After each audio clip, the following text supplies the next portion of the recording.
السلام علیکم محترمین، الله تعالی مروغ او خوشاله او ژوندي لره. دوستانو، یو بهترینه وظیفه ده چې ډیره خوندوره ده. تاسو په هغه باندې عمل وکړئ، ان شاء الله هغه ځوانان چې په زړه کې د نارینه اولاد ارمان وي، سرور به الله تعالی د دې په برکت سره ورپوره کوي. که چیرې تاسو په دې وظیفه باندې عمل وکړئ، کوم چې زه تاسو ته درښیم. هغه ځوانان چې الله تعالی له واده نه بعد نارینه اولاد نه یې ورکړی او نارینه اولاد یې نه وي، زنانه اولاد یې زیات وي او د په زړه کې ارمان وي چې کاش ماته هم الله تعالی یو نارینه اولاد راکړی و چې له ما وروسته زما میراث وساتي. ځکه چې دوستانو، د پلار میراث چې ده اکثره وخت و زوی ته فاتېږي، نه و لور ته، ځکه چې لور خو ځي د بل د کور ده او د پلار شاسې مضبوطه کیږي، د پلار چې هوسایي کوي او پلار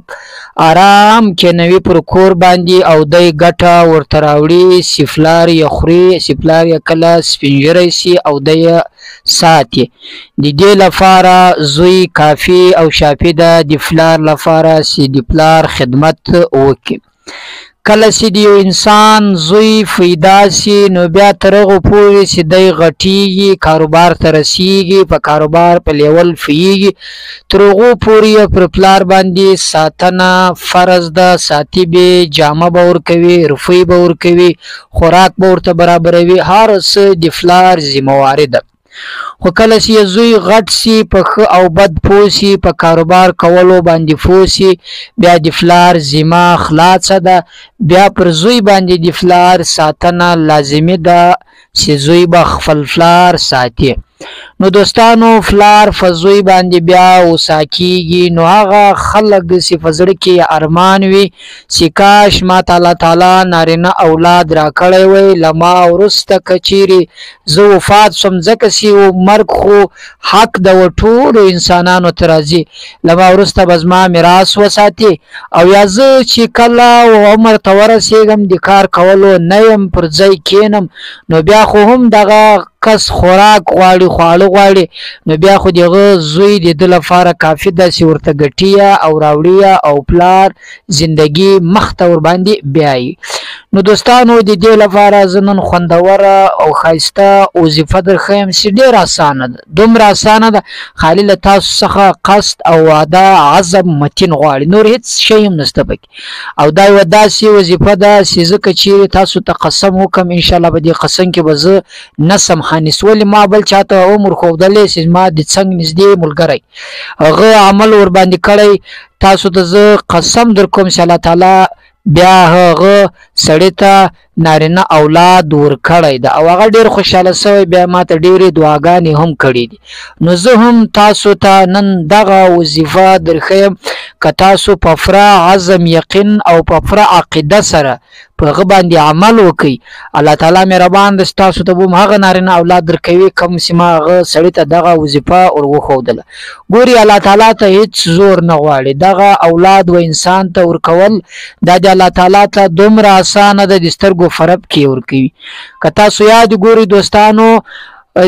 حضرت عیسی علیه السلام، ګوري دا یو دستور ده د الله تعالی، دا یو قانون ده چې د چا پلار نه وي هغه کس نشي پیدا کېدلی. خو الله تعالی چې وغواړي کوچنی پیدا کوي، بې مور او بې پلار هم پیدا کوي. الله تعالی ته ډېره اسانه ده. ګوري، حضرت عیسی علیه السلام پلار نه و، لیکن دی له مور څخه پیدا شو. دا د الله فیصله وه چې زه به دا رقم کار کوم، ځکه چې د جبرائیل علیه السلام په واسطه باندې د حضرت عیسی علیه السلام د مور مبارکې په ځګر کې ورپکو، له هغه له وجې څخه هغه حضرت عیسی علیه السلام پیدا شو.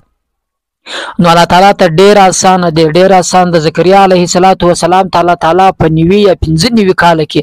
خدای پاک اولاد، نارینه اولاد ورکړو، ځکه چې دوی نارینه اولاد ډېر ارمان درلودی. 95 کاله چې بیخي زیاته سړی و عمر ته رسېدلی ده چې بیخي د سړي اولاد کېږي، نو خو الله تعالی فیصله وه، د الله تعالی حکم و، الله تعالی ورکوي. که انسان عقیده پر دې باندې وساتي چې حضرت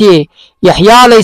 زکریا علیه السلام ته الله تعالی جل جلاله هغه فانوي کاله یا 95 کاله یا 100 کاله کې اولاد الله تعالی ورکي نو زه خو ځوان سړی ما د خو بیخي الله تعالی جل جلاله اولاد راکوي که انسان پر دې باندې عقیده ولري ضرور الله تعالی نارینه اولاد ورکوي دا نارینه اولاد چې د الله تعالی له طرفه یو ډېر غټ نعمت ته سړی ور باندې پوسي یا هغه کس اولاد اگر سره نه کیږي هغه د دې فرمان شي کاش ماته الله تعالی یو نارینه اولاد راکړی وي هم بس مې وي نو نن راشي دوستانو دغه وظیفه باندې عمل وکړئ خو تر دې مخکې دوستانو یو هیله لرو چې زموږ چینل ضرور سبسکرایب کړئ له نورو ملګرو سره هم شریک کړئ نو راځئ چې دوستانو هغه وظیفه درښیو دوستانو ګورئ بیا د دې ډېره معافي کله چې یو سړی له خپلې کوروالا سره جایزه تقاضا پر کوي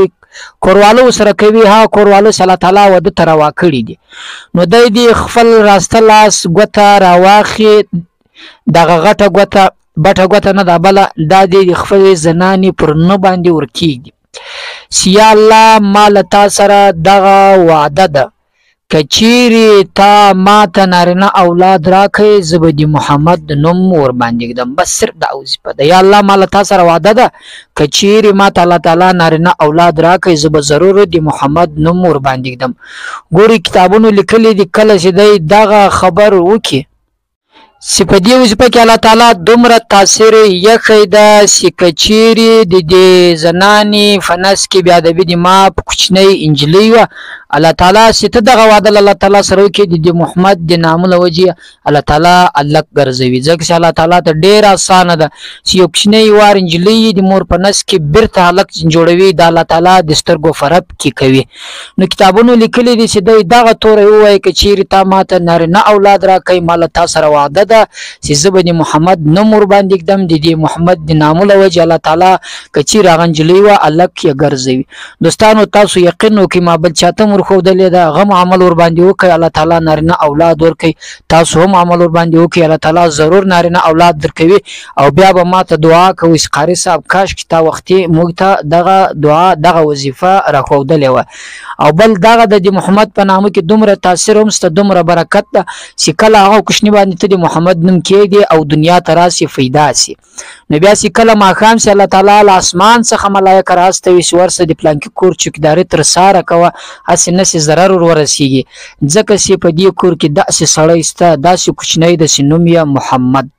د محمد لوجه الله تعالی دی فرشتي په ذریعہ باندې دی ټول کور حفاظت تر سهار کوي چې هغه لاړ سي مخستن سار بیا بل ملائکه تر ماخامه دی کور حفاظت کوي و سار زی و ماخام نو دوستانو په دې وسپه باندې ضرور عمل وکي او موږ تم دعاګانې وکي الله تعالی مو تل آباد او خوشاله السلام علیکم